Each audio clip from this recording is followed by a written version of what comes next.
मशहूर लेखक शरत चंद्र चट्टोपाध्याय द्वारा लिखित लघु उपन्यास ब्राह्मण की बेटी तत्कालीन समाज में जाति प्रथा की विसंगतियों और उच्च वर्ग में महिलाओं के भावनात्मक व सामाजिक शोषण पर आधारित एक मार्मिक कहानी है। कहानी सुनने से पहले अगर आपको दिल को छू लेने वाली सच्ची और सदाबहार कहानियाँ सुनना पसंद है तो माई लिसनिंग लाइब्रेरी 2 को सब्सक्राइब करें। आपका एक क्लिक हमें और भी बेहतर कहानियाँ लाने की प्रेरणा देता है।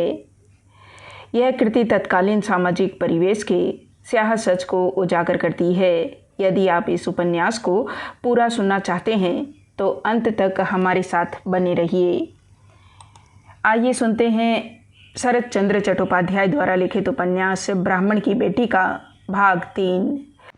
लोगों के मुफ्त इलाज के प्रति समर्पित प्रियनाथ प्रभात होते ही एक हाथ में डॉक्टरी की किताबें और दूसरे हाथ में दवाइयों का बक्सा थामे निकल पड़ते थे। आज उनके पीछे चलती हुई दूल्हे की विधवा स्त्री खुशामद करती हुई चल रही थी। वह बोली, महाराज, आप पर ठुकरा दोगे तो हम बेसहारा और असहाय लोग किधर जाएंगे? आपके सिवाय हमारा और कौन है? बात करने के लिए फुर्सत न होने से प्रियनाथ चलते चलते बोले, नहीं, अब तुम लोग यहाँ नहीं रह सकते। मैं जाने गया हूँ कि तुम लोग अपनी सीमा में नहीं रह सकते। अच्छा, यह बता कि क्या तुमने गली में बकरी को मार पिलाई? आश्चर्य प्रकट करती हुई दूल्हे की माँ बोली, महाराज, सभी को बकरियाँ घास चरती है या मार पीती हैं? प्रियनाथ उत्तेजित होकर बोले, हरामजादी, मुझे मूर्ख बनाती है। बकरियां घास चरती है या माड़ पीती है? महाराज, घास पत्ते भी खाते हैं और माड़ भी पीती हैं। हाथ हिलाते हुए प्रियनाथ ने कहा, नहीं, अब तुम लोग यहाँ नहीं रह सकेगा। आज ही यहाँ से चलते बनो। स्वयं गोलोक चटर्जी ने देखा है कि तुम लोगों ने ब्राह्मणों के मोहल्ले में बकरी को मांड पिलाया। अब मैं तुम लोगों पर दया नहीं कर सकता। तुम दया के पात्र नहीं हो। आखिरी दाव चलाती हुई दूल्हे की विधवा बोली, महाराज, तो क्या मांड को नाली में बहा देना चाहिए? हाँ, यही ठीक होगा। गाय को पिलाने की अनुमति तो दी जा सकती है, किंतु बकरी को मांड पिलाना, और वह भी ब्राह्मणों के मोहल्ले में, राम राम, छी छी, मुझे देर हो रही है। मुझे रोककर मेरा और अपना समय नष्ट मत करो। आज ही इस मोहल्ले को छोड़कर चलते बनो। प्रियनाथ के पीछे चलती दूल्हे की विधवा बिलख कर बोली, महाराज, लड़की ने कल से अन्न का एक दाना भी नहीं खाया। प्रियनाथ रुक गए और मुड़कर बोले, दवा तो चल रही है ना? क्या लड़की की जी मचल रहा है या उसे दस्त रहे हैं? हाँ महाराज, हाँ। दूल्हे की बहू बिलख कर बोली, क्या कारण है? क्या पेट फूल गया है और भूख मर रही है? महाराज, भूख से तो बिलख रही है। यह भी एक भयंकर रोग है। तब बताया क्यों नहीं? जांच परख कर एक खुराक वहीं दे देता। थोड़ी देर तक इधर उधर करती विधवा गरीब बोली, महाराज, दवाई की आवश्यकता नहीं। थोड़े से चावल मिल जाते तो पकाकर भूखी लड़की को खिला देती। सुनकर रुष्ट हुए प्रियनाथ भड़कते हुए बोले, ससुरी को दवा नहीं, चावल चाहिए। तुम लोगों के लिए मैंने जैसे भंडार खोल रखा है। चल हट, मेरी नज़रों से दूर हो जा, पाजी कहीं की। निराश लौट रही उस बेचारी को बुलाकर प्रियनाथ ने कहा, खाने को नहीं है तो संध्या को क्यों नहीं बताया? उससे मांग लिया होता। गरीब महिला ने सिर उठाकर प्रियनाथ की ओर देखा और फिर वह चुपचाप चल दी। प्रियनाथ बोले, संध्या की माँ से कुछ मत कहना। घाट के पास खड़ी होकर संध्या की प्रतीक्षा करना और उसके आने पर उससे कहना, हाँ, किसी के बीमार पड़ने पर सबसे पहले मुझे खबर करना। विपिन के पास मत जाना। फिर किसी और को देखकर वह बोले, अरे कौन? त्रिलोकी हो क्या? घर में सब स्वस्थ है ना? त्रिलोकी ने पूछा, क्या आपके पास? बोलो, मुझसे क्या चाहते हो? जमाई बाबू, बड़ा नाला अनेक में लोगों को काफ़ी कष्ट होता है। उस पर मचान का एक पुल बनाना है। उसके लिए बांसों की आवश्यकता पड़ेगी। क्या आपके बांस के झुरमुट से? क्रुद्ध स्वर में बीच में ही प्रियनाथ बोल उठे, मैं बांस नहीं दूंगा। क्या गांव में और लोग नहीं हैं? उनसे ले लो ना। अब तक चुप खड़ा बूढ़ा षष्ठी चरण बोला, जमाई राजा, आप नाराज न हो तो एक बात कहूँ, इस गांव में आप जैसा उदार दानी दूसरा कोई है ही कहाँ। जिससे फरियाद की जाए। आप दया करेंगे तो सारे गांव को आराम हो जाएगा और मुंह से भले न कहें किंतु मन ही मन तो आपको आशीषेंगे। कुछ देर सोचने के बाद प्रियनाथ ने पूछा, क्या सचमुच लोगों को आने जाने में कष्ट होता है? त्रिलोकी बोला, महाराज, रोज एक गो के हाथ पैर टूटते हैं। डर से मारे प्राण हथेली पर रखकर ही लोगों को चलना पड़ता है। प्रियनाथ बोले, जगत धात्री को पता चलेगा तो बहुत बिगड़ेगी। शशिचरण बोला, आप कहें तो हम सब जाकर माँ जी के पैर पकड़ लेते हैं। कुछ देर तक सोच विचार में डूबे प्रिय बाबू बोले, लोगों को सचमुच कष्ट होता है तो ले लीजिए, किंतु संध्या की माँ को इसकी भनक नहीं पड़नी चाहिए। फिर बोले, अच्छा, मुझे रसिक बागदी की बहू को देखने जाना है, कहीं रात में उसकी तबीयत बिगड़ न गई हो। अच्छा, मैं चलता हूँ। बूढ़े षष्ठीचरण को हंसता देखकर त्रिलोकी बोला, चाचा, लोग इन्हें भले ही सन की कहें किंतु गरीब दुखियों के प्रति इनके मन में जैसी दया ममता है वैसी तो बड़े बड़े सेठों में देखने को नहीं मिलती। कितने सीधे और सरल प्रकृति के महाशय हैं यह। छल कपट से तो जैसे इनका परिचय ही नहीं। कहते हुए त्रिलोकी ने प्रियनाथ को लक्ष्य करके उनके सम्मान में माथा टेक दिया। षष्ठीचरण बोला, त्रिलोकी, अब हुक्म हो गया है तो देर मत करो, जल्दी से काम शुरू कर दो। त्रिलोकी बोला, ठीक कहते हो चाचा। संध्या के अंधकार के गहरा जाने पर भी अरुण ने अपने कमरे में रोशनी नहीं की थी। वह अपनी स्टडी टेबल पर पैर रखे छत की ओर देखे जा रहा था। मेज पर खुली पड़ी एक पुस्तक को देखकर लगता है कि अरुण इस पुस्तक को पढ़ रहा होगा। इसके साथ पढ़ने की इच्छा बनी रहने के कारण उसने पुस्तक को बंद नहीं किया होगा। वास्तव में संध्या के घर से लौटने के दिन से ही वह काम पर नहीं जा सका था। उसके दिमाग में एक भी बात थी जो हलचल मचा रही थी कि अब वह लोगों के लिए अस्पृश्य हो गया है। उसके स्पर्श मात्र से लोगों को नहाना पड़ता है। अचानक द्वार पर आहट पाकर वह अपने चिंतन से बाहर निकला और उसने आवाज़ देकर पूछा, कौन है? मैं संध्या हूँ। कहती हुई संध्या किवाड़ खोलकर कमरे में एक और खड़ी हो गई। मेज पर पैर उठाकर अरुण खड़ा हो गया और आश्चर्य प्रकट करता हुआ बोला, संध्या, तुम ऐसे समय यहाँ? आओ, भीतर आकर बैठ जाओ। संध्या बोली, मेरे पास बैठने का समय नहीं है। मैं ताल पर मुँह हाथ धोने के बहाने तुमसे एक निवेदन करने तुम्हारे पास चली आई हूँ। बोलो संध्या, क्या कहने आई हो? क्या मैं तुम्हें किसी बात के लिए इनकार कर सकता हूँ? मुझे इस बात का पता है और इसी भरोसे चली आई हूँ। कहकर कुछ देर के लिए संध्या चुप हो गई। फिर बोली, मुझे बाबूजी से मालूम हुआ कि तुमने उस दिन से काम पर जाना बंद कर दिया है, घर से बाहर निकले तक नहीं। क्या इसका कारण बता सकोगे? मेरा स्वास्थ्य ठीक नहीं था तो काम पर कैसे जाता? स्वास्थ्य खराब होने पर काम धंधे पर न जाना समझ में तो आता है, किंतु तुम्हारे संबंध में यह सत्य नहीं है। यदि सचमुच तुम्हारी तबीयत खराब होती तो तुमने बाबूजी से कहा होता। अरुण की चुप्पी पर संध्या भी कुछ देर के लिए चुप हो गई और फिर बोली, मुझे वास्तविकता की जानकारी है। अरुण भैया, मेरा तुमसे अनुरोध है कि तुम हमारे घर आने की सोचना तक नहीं। अरुण धीमे से बोला, सिर्फ तुम्हारे घर की नहीं, पूरे गांव की यह कहानी है। इसलिए सोचता हूँ कि इस गांव को छोड़कर किसी ऐसे स्थान पर डेरा जमा दूँ जहाँ मनुष्य के साथ मनुष्य जैसा व्यवहार किया जाता हो, किसी निर्दोष को अकारण अपमानित न किया जाता हो। संध्या ने पूछा, क्या अपने जन्म स्थान से नाता तोड़ सकोगे? जब जन्मभूमि ही नहीं अपनाना चाहती तो क्या किया जा सकता है? अब तुम ही देखो, मैं तुम्हारी दृष्टि में इतना पतित हो गया हूँ कि तुम्हें अपने मुंह में रखा पान तक थूकना पड़ा। इस प्रकार लोगों की घृणा का पात्र बन जाने पर भी क्या जन्मभूमि कहकर किसी स्थान से चिपका रहा जा सकता है?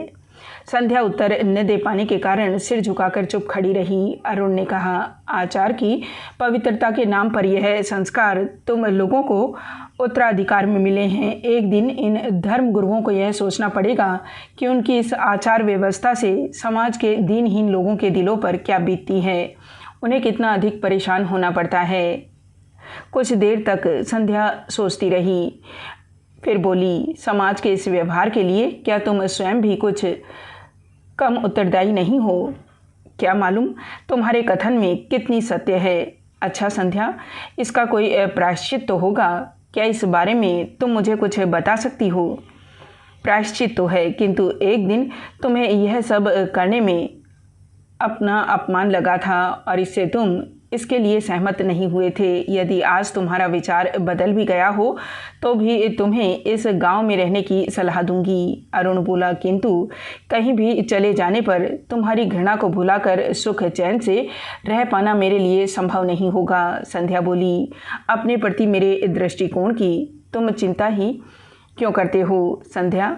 क्या यह तुम कह रही हो? संध्या बोली, अरुण भैया, तुमने मुझे अपनी मर्यादा, लज्जा और संकोच आदि की रक्षा ही कहाँ करने दी है। मैंने कितनी बार संकेतों से तुम्हें जताना चाहा कि हमारा संबंध नहीं जुड़ सकता, फिर भी तुम मुझसे कुछ सकारात्मक सुनने की इच्छा से याचक बनकर डटे रहे। मेरे माता पिता किसी प्रकार राजी हो भी जाएं, किंतु मैं तो अपने उच्च ब्राह्मण वंश को मिट्टी में नहीं मिला सकती। आश्चर्यचकित अरुण बोला, क्या मैं ब्राह्मण वंश में उत्पन्न नहीं हुआ हूँ? निसंदेह तुम भी ब्राह्मण कुल में उत्पन्न हो, किंतु बिल्ली और सिंह को एक ही पलड़े में तो नहीं रखा जा सकता। संध्या ने यह सब कह तो दिया, किंतु वह अपने कथन के औचित्य पर विचार करने लगी। अरुण चुप ही नहीं हो गया, अपितु उसने अपनी विस्मृति और व्यथित दृष्टि भी संध्या के चेहरे से हटा ली।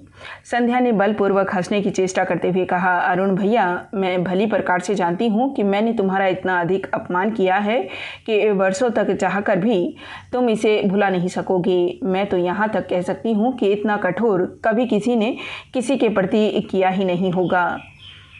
अरुण ने कहा, छोड़ो इस विवाद को, पहले तुम अपने आने के प्रयोजन के बारे में बताओ। संध्या केवल मुस्कुरा दी और बोली, संसार में एक से बढ़कर एक आश्चर्य होते देखे जाते हैं। फिर थोड़ी देर चुप्पी बाद सहमे स्वर में वह बोली, अरुण भैया, मेरा सम्मान तुम्हारे हाथ में है। यदि तुमने मेरा कहा न माना तो मैं कहीं की नहीं रहूँगी। अरुण बिना कुछ जाने क्या कहता, वह संध्या के चेहरे पर केवल प्रश्नवाचक दृष्टि से ताकता रहा। संध्या बोली, एक कौड़ी के बारे में अपनी विधवा बहू और पोती को अपने घर में निकाल बाहर किया है।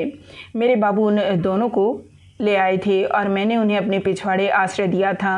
कहाँ? अपनी गौशाला में, किंतु ब्राह्मणों का मोहल्ला होने के कारण उन क्षुद्रों के लिए वहाँ रहना संभव नहीं हो पा रहा है। क्यों? यह भी कोई पूछने की बात है। समाज के ठेकेदारों को क्षुद्रों का दिखना कहाँ रास आता है। पानी के लिए उन्हें हमारे तालाब पर आना पड़ेगा, फिर वे लोग रास्ते में बकरी को मांड पिलाते हैं। गोलोक जैसे उच्च ब्राह्मण छींटा पड़ने अथवा छू जाने की आशंका से त्रस्त हैं।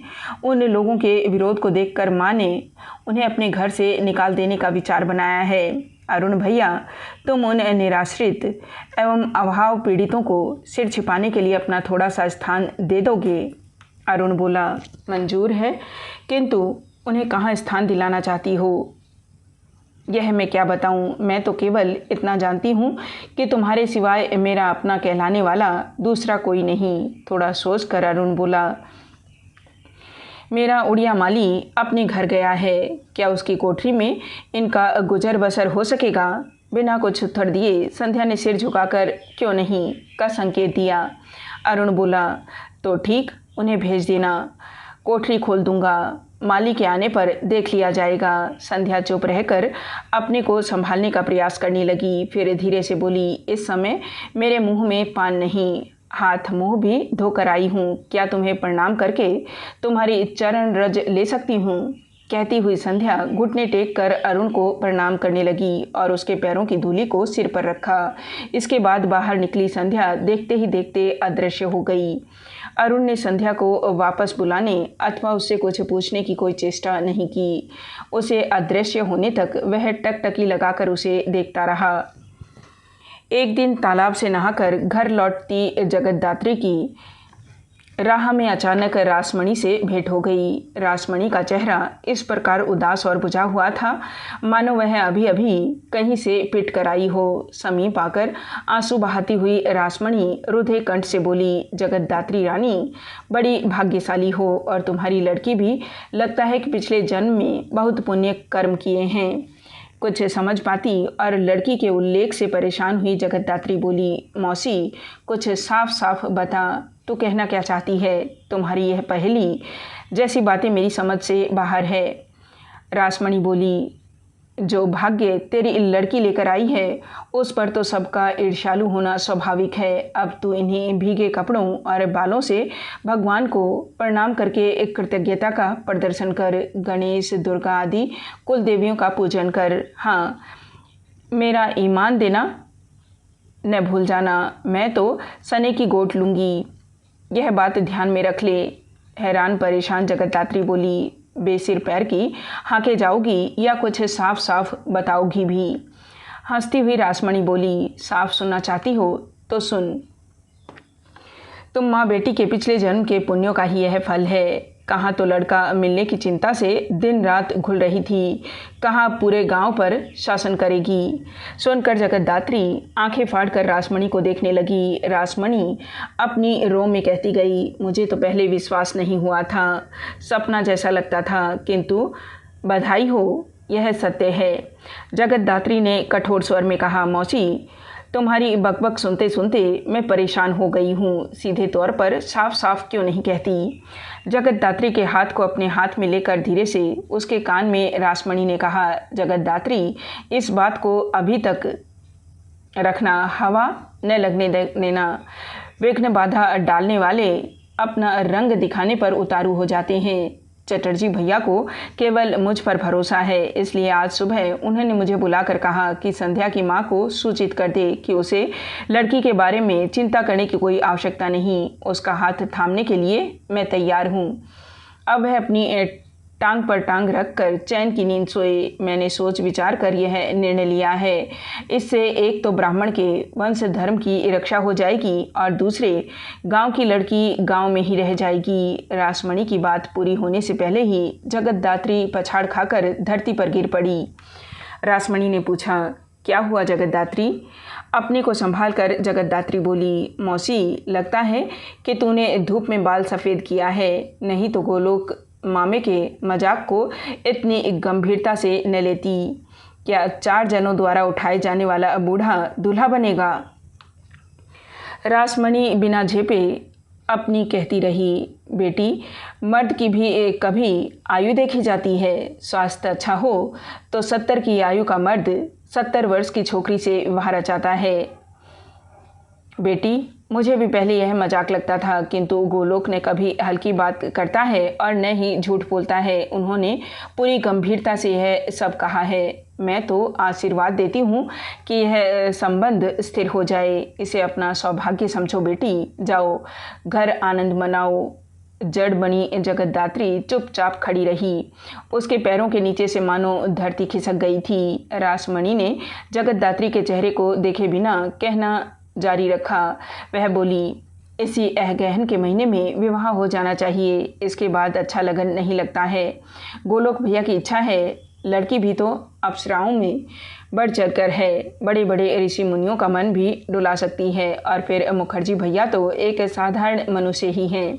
इसके बाद वह फिर बोली, बेटी, तू गीले कपड़ों में काफ़ी देर से खड़ी है, जा घर जाकर कपड़े बदल, मैं तुम्हारे घर आकर सारी बातें करूँगी। यह कहकर रासमणी अपने घर को चल दी और जगतदात्री लड़खड़ाते पैरों से अपने घर आ गई। घर पहुंचकर ठाकुर द्वार के बाहर बैठी वह टप टप आंसू बहाने लगी। इकलौती लड़की संध्या जहाँ अपने माँ बाप की लाडली है, वहाँ रूप, सौंदर्य और गुण बुद्धि में भी अप्रतिम है। गोलोक को अपनी लड़की सौंपने की अपेक्षा उसे कुएं धकेल देना अधिक बेहतर समझती है। गोलोक लड़की के नाना की आयु का है। ऐसे बूढ़े से लड़की की ब्याहने से अच्छा तो उसकी हत्या कर देना है। जगतदात्री इस सत्य को भली प्रकार समझती है, किंतु मुँह से न निकालते ही नहीं बनता, क्योंकि कुलीन ब्राह्मण परिवारों में तो यह सब चलता ही है। उसके सामने इस प्रकार के अनेक उदाहरण हैं, इसलिए वह अत्यधिक व्यथित, चिंतित और परेशान है।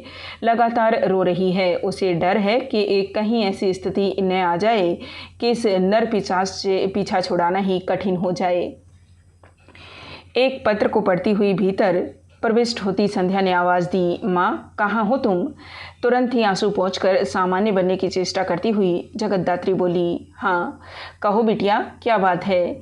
माँ के रुधे गले से चौंकी संध्या ने समीप आकर धीरे से सहानुभूति दिखाते हुए पूछा, माँ क्या हुआ है? लड़की के चेहरे से अपना चेहरा हटाती हुई माँ बोली, कुछ भी तो नहीं।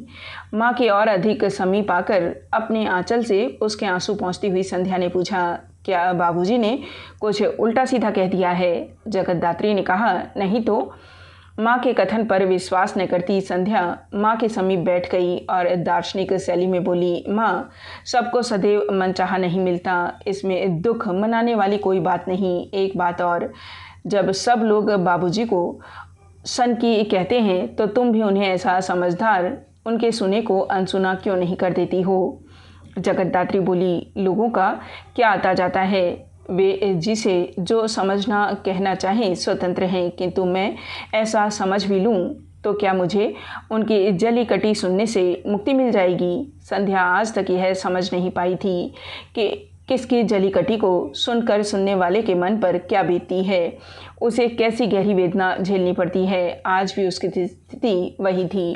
अतः संध्या आज भी माँ की बात सुनकर अपने निरीह सरल परोपकारी और लोक सेवा के प्रति समर्पित पिता का बचाव करती हुई बोली, माँ यदि मेरे वश में होता तो मैं पिताजी को लेकर ऐसे किसी वन प्रांत अथवा पर्वत प्रदेश में चली जाती जहाँ पिताजी का ऐसे लोगों से पाला ही न पड़ता।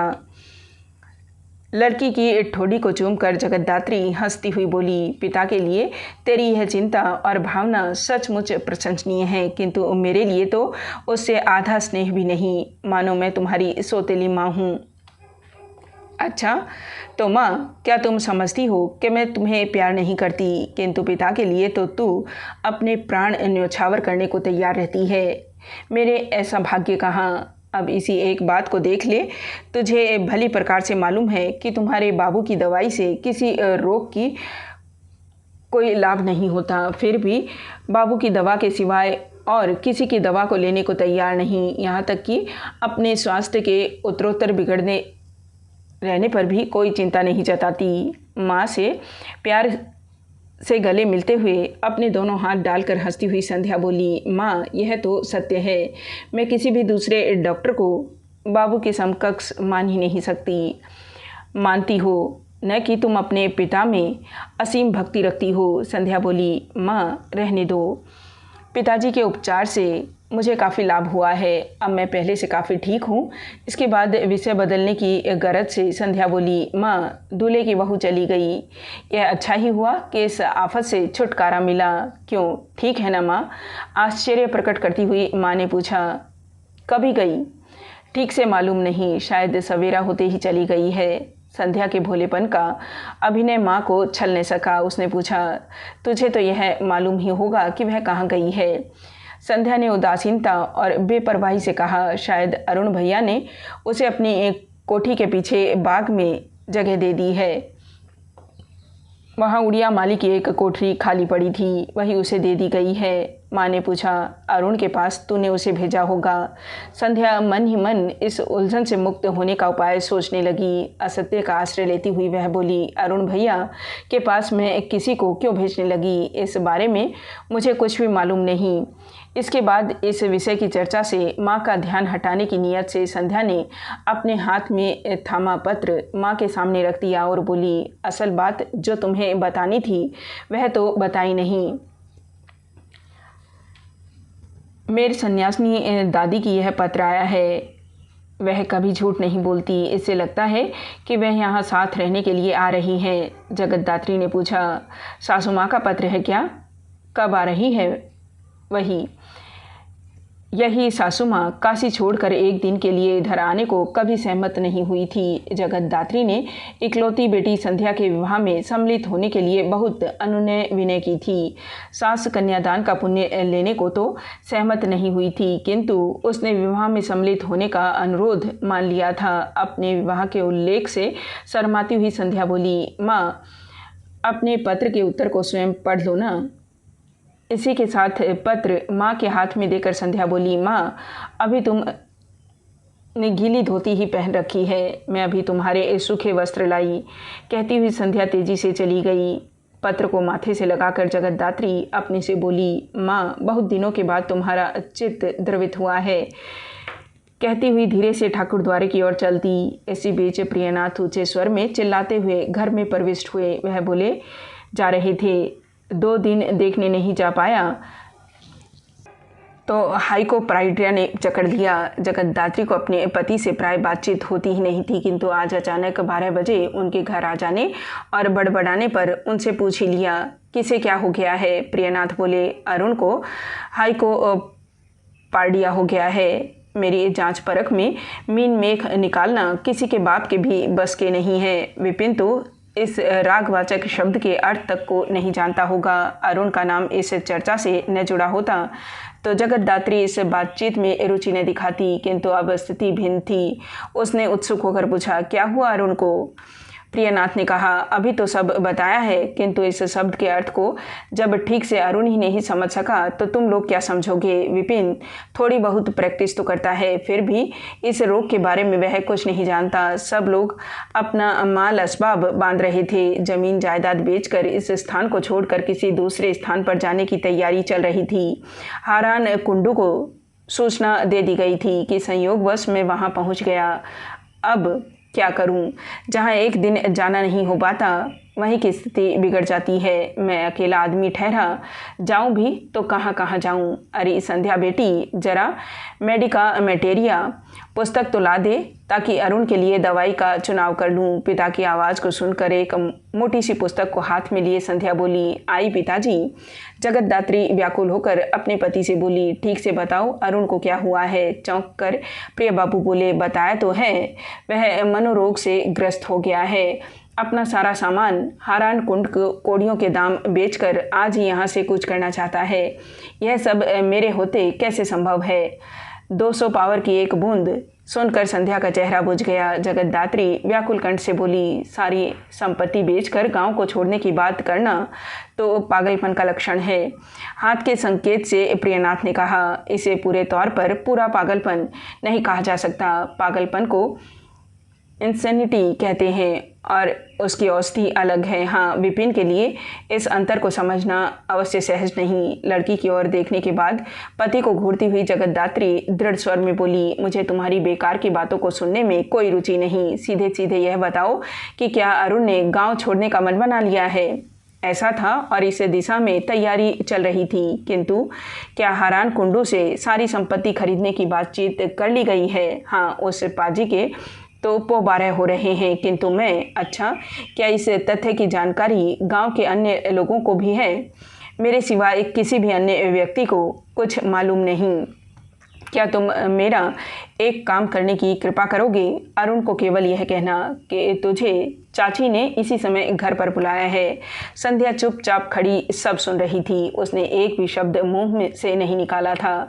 जगतदात्री की दृष्टि उस पर गई तो वह यह देखकर चकित हो गई कि लड़की का चेहरा उतर गया है। उसके होंठ कांप रहे हैं और उसका अंग अंग शिथिल हो गया है। फिर भी वह संभल कर दृढ़ स्वर में बोली, माँ, उन्हें यहाँ बुलाकर क्या एक बार फिर अपमानित करना चाहती हो? उन्होंने तुम्हारा क्या बिगाड़ा है जिसका दंड तुम उन्हें देना चाहती हो? चकित हुई माँ ने पूछा, संध्या, यहाँ अपमान किए जाने की बात कहाँ से आ गई? संध्या बोली, माँ, मैं नहीं चाहती कि तुम उन्हें अपने इस घर में बुलाओ। जगतदात्री ने कहा, क्या घर में बुलाकर सुख दुख बांटना भी कोई अपराध है? संध्या बोली, माँ, उनके सुख दुख से हमें क्या लेना देना। वह चाहे इस गांव में रहें या यहाँ से चले जाएं, हमें इससे क्या अंतर पड़ता है। तुम उनके बारे में इतनी परेशान क्यों हो रही हो? फिर पिता की ओर उन्मुख होकर वह बोली, पिताजी, आपको उन्हें बुलाने के लिए जाने की कोई आवश्यकता नहीं। इसके बाद वह माँ से दृढ़ शब्दों में बोली, यदि तुमने हट नहीं छोड़ी तो मैं उनके आने से पहले ही तालाब में डूब मरूंगी। यह कहती हुई संध्या माँ के उत्तर की प्रतीक्षा किए बिना ही वहाँ से दूर चली गई।